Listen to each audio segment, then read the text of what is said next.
Morning everyone. Welcome to what I suppose you could call the first proper video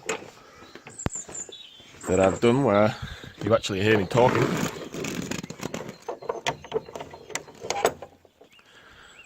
Big day today. Collecting my dad's dream Unimog that he is purchasing. All the way from Southampton. So you'll see that later on what it is. He's very excited. The latest project involves some welding, some big chunky tyres, and high ratio axles. So that's exciting times. It's 4 AM. We're aiming to get down there, I would imagine, be about 9-10 o'clock Sunday morning. Hopefully the traffic won't be too bad. So, got the moolah on the 1450.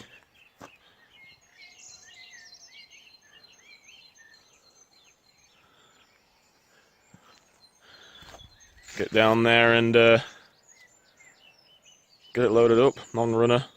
Hopefully we'll get it started down there, but if not, we'll just winch it on the trailer.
So here it is. It's about 2.5 weeks after we actually went to collect it, so 2.5 weeks after you saw me at the beginning of this video, I suppose. It's 1550 L37 crew cab with high ratio axles, the whole shebang really. It's my dad's dream Mog. It's right-hand drive, which we're not too fussed about, to be honest, but I suppose it's a nice thing to have. Was a camper van. The project is basically to turn it into a semi-camper van, sort of a day camper really. It's going to be a bit of a toy. It's going to have some big chunky tyres on it, probably cab protection on it, and yeah, make it a bit of a fun toy to play around in. And a lot of cab welding on it. Well, not a lot actually. It's a lot better than it looks on the outside. Underneath, it's fairly solid, so it's not the worst job in the world. Yeah, it needs some brake work on it because it was sat for a long time. About 10 years it was sat. If you actually, I'll see if I can find it. It's got quite a history about it. It's been all around Europe, so I'll see if I can find anything online so you can all go have a look at it. Needs new wings basically. New wings. You can see new wings. It's been started on already. There are a couple of panels that came with it, but only one of them, the little one that goes just here, is really usable. The other one's been chopped around, so this'll all get replaced. I won't weld here. I've only done that once before, and to be honest, I think I prefer the idea of going right up to the A column, the A pillar, and needs underneath the floor. The usual areas have all gone, but the box sections are all fairly solid. So yeah, it's not as bad as it looks. The throttle's seized on.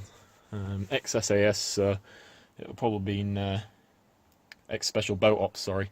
So it'll probably been moving boats around in water, I suppose.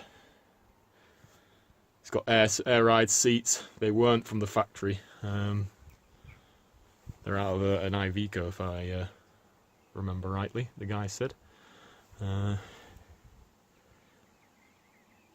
So it's going to potentially have a port through, a walk through into the back for when the camper pod is on.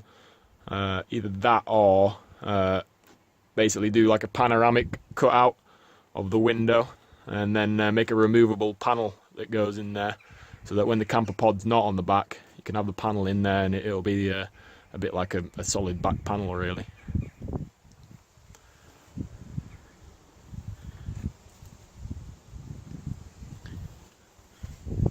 It's got this massive crane base, or body base or crane base or something on the back of it that's ridiculously heavy. That'll get taken off. I want to make it as light as possible for when the camper pod's on the back, so we're not too worried about weight. But it's the ideal machine really for what we want it for. Nice long wheelbase, high speed.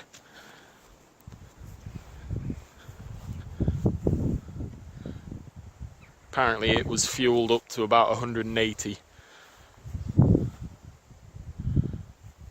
That 417's here to have some clutch work done to it and some brake work and a full service. And then at some point I've got the potential task of rebuilding the back of the cab.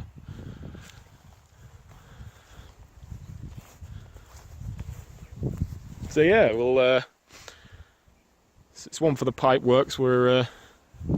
It's on hold for now. Just got to get some other jobs done, and then it'll be smashing on with this to get it sorted and on the road. We don't like vehicles sat around for too long. Classic Merc door shutting sound. But we'll keep you up to date, and you'll see it being posted up on the Facebook page and on YouTube and whatnot. So cheers for now.